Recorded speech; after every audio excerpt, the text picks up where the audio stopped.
What's the origins of your name, Skipp Townsend? So I was about 18 months old, and my father was a merchant marine. He was up in Oakland. So when we went down there to sing, my oldest brother, we got the same dad, different mama. He seen me and my brother Steve, and he said, "Oh look, he's the skipper," because I had the sailor suit on, and I was the skipper. About 18 months, and if you hear my auntie or my mother get mad at me, they'll say, "Oh, skipper." So they don't call me Skip; they call me Skipper. Well, what does a merchant marine do? Well, I don't know. Okay. He just assist on the boat. They like peacemakers on the boat. They go to different areas and they help the people in the different countries and stuff. They on the boat they bring in medicine and fresh fruits and stuff like that to help people. All right, I have to touch on this. The war with the 18th Streets. What was your guys' relationship before that war? And if you can, explain why it went all bad. Yeah, so the war with the 18th Street, it started in '93. So the 18th Street started moving on Smiley Drive and Alsage over there in the gear gangs, probably like around '83. But they started coming in the jungles too. And it wasn't their area. It wasn't, jungle's always been Black Peastone. I said that, well, during my time. Before that, it was other stuff going on. But they started writing on the walls. 18th Street started writing right here, like I put an arrow and all that. Terrible with them arrows. Yeah, so I mean, that wasn't a start though. It was on the Gibraltar block when they started selling dope, and there was an issue with this is my client, your client. Well, this is my hood. No, this is our hood. And when that conversation came up, it was a no-brainer. Okay, y'all got to go because y'all thinking something totally different. So I was told that was well, I know it was 1993, but I was told that's how it happened. So I wasn't actually on Gibraltar when it was going on. But next thing I know, there was shooting. Somebody was dead. Then they caught one of the dudes, set him on fire at the park. And then what the 18th Street started doing is they started shooting everything black. And, I've had a conversation. They say, well, the 20s and all the rest of the Bloods, y'all jumped in. We didn't jump in. But the jungles was an area where the 20s, the Brims, the VNGs, certain dudes from Inglewood, neighborhood Piru, families, everybody lived in the jungles. AMG, was it? Athens Miller's Jungles? Yeah, everybody over there. You got the Millers, all of them over there. So it's like, so when the 18th Street started shooting, they shot a young kid running across the street going to Dorsey. Shot him in the head, and he was from VNG. Then what they started doing is going down Adams. And when they went down Adams, started shooting around Johnny's Pastrami. Then they went further. Now they on 25th and LaSalle. And they killed the homeboy Mexican Tony. They shot my homeboy Westside Tone. Shot a whole bunch of people, killed a few. And so now it's a war, 18th Streets against Bloods. And it wasn't that we joined in. It was that dragged shit. in. Yeah, we was dragged in. You shooting at us.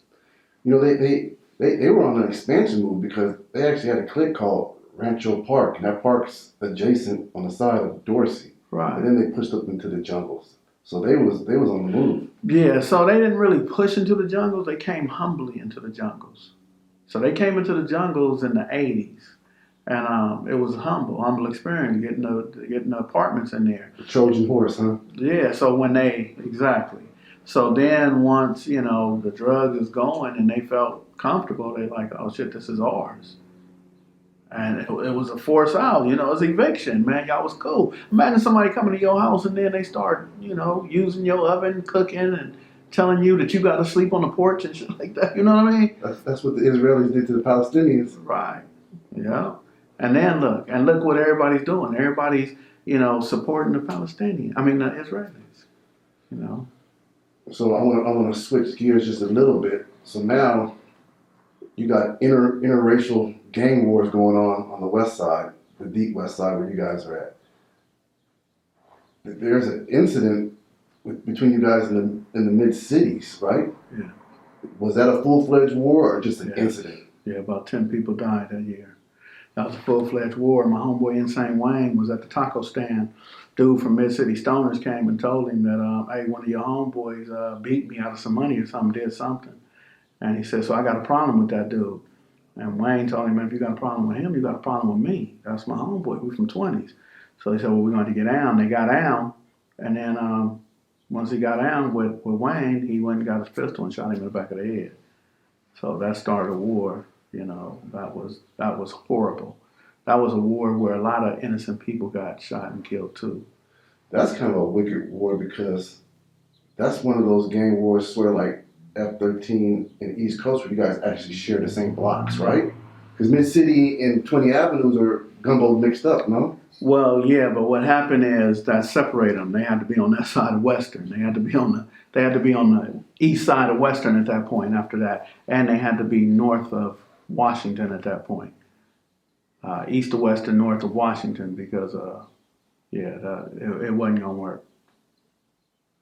Yeah. So now this is all going on during the same time the BPSs are at war with the 18th. So this is like a kind of like a domino effect going on right now. One of the worst years in gangbanging in the 20s. We took same year Santa Claus got killed. Same year I got Baby Crazy K. I got a lot of obituaries from 1993. So did that war just gradually phase out from the deaths and people moving, or was there some kind of arrangement between the 20s and the Mid-City Stoners? There was never an arrangement, never a talk. I just talked to them last year.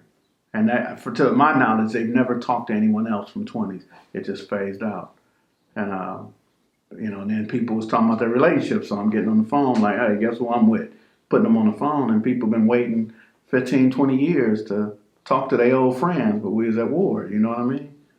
So where do we stand at right now with Mid-City?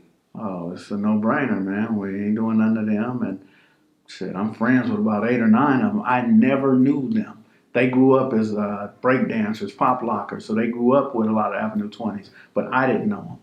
So now it's like, man, they cool. They ain't after us. We ain't after them. We ain't marking nothing off on the walls. You know. Mentioning the walls, that's basically the newspaper for gang members. During that time, also, I'm seeing the war with the Bloods in the 18s, the 20s in the Mid-Cities. And I'm also seeing, I don't know how long it lasted, the 20s were whacking out the Playboy Mexicans also. Yeah. So the 20s grew up with the Playboy Mexicans. So the Playboy Mexicans in the Mid-Cities, they shared the same neighborhood.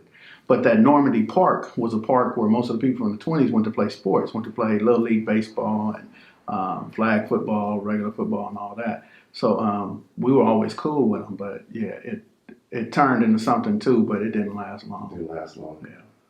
So Skipp being the face of LA peacemaking, what's going on? And I don't know if you had a direct hand in it, but I know you were in a mix somewhere with the East Coast and the Florences and the Inglewoods, 13s, and the Bloods of that city. But what about your own backyard between the 18s and the Bloods? Is Skipp the peacemaker making moves in that arena? So let me just say, I want to put on the record that there's no way I could bring the 20s to the table with the 18s without including the Black P Stones, especially the Jungles.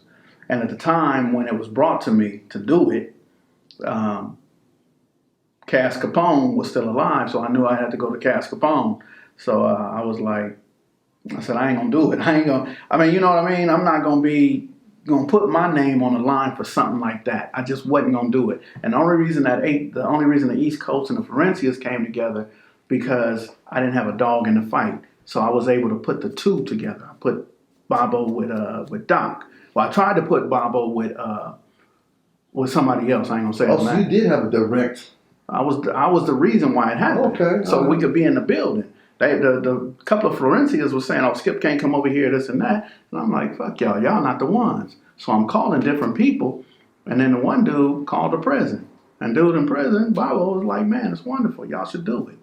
So that was all we wanted, is just blessings to be in the building. So all it took all these years was for Bobo to step in and it was over with. That's what he said too. He said, "Man," he said, "it's been on my heart." He said, "It's been on my heart because it's been a lot of, I want to say civilians, but innocent people that were killed that wasn't from East Coast, wasn't from Florencia." So he said, "Can you get me a guy from East Coast?" So I called the number one guy who I thought was the number one guy from Cute 102. part of 11-8, whatever, I'm like, okay, you the guy. And he said, yeah, let me get back to you. I'm going to call you back on that. And to this day, he still ain't called back. So then one of my partners who worked with me, a young lady, she said, man, get Doc.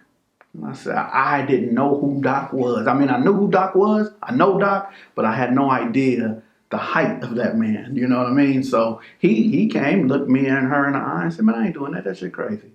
But then a week later, he came back. I wasn't there. She on the phone with Bobo, and she said, guess who just walked by? Put Doc on the phone, and Bobo said, this is not F-13. He said, God put this on my heart. This is the God in me asking you to do this. And I fucked with Doc, and Doc made it happen. I'm going to have to look back into it, because you're saying it's on his heart.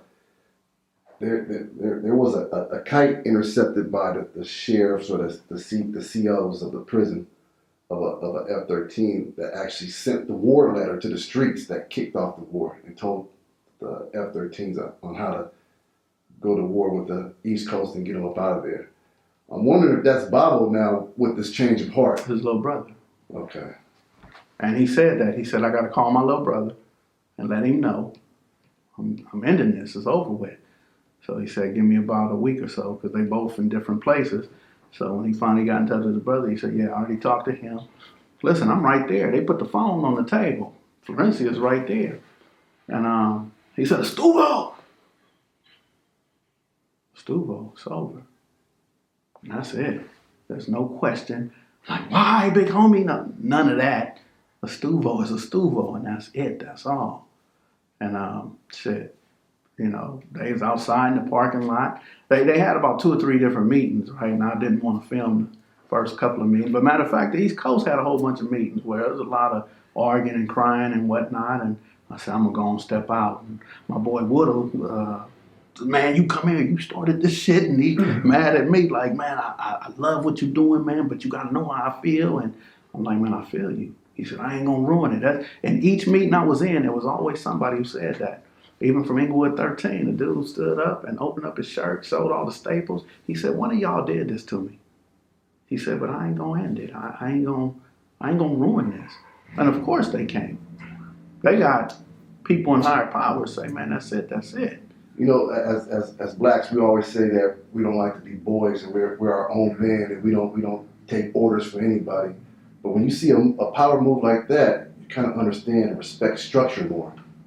If you can have one guy call to the streets and have his foot soldiers stop it dead in their tracks. For us to do that, like you said, there's going to be a lot of bickering, arguing, and internal bullshit. Right. All right. That's it. All right. Well, okay, Skipp. All right.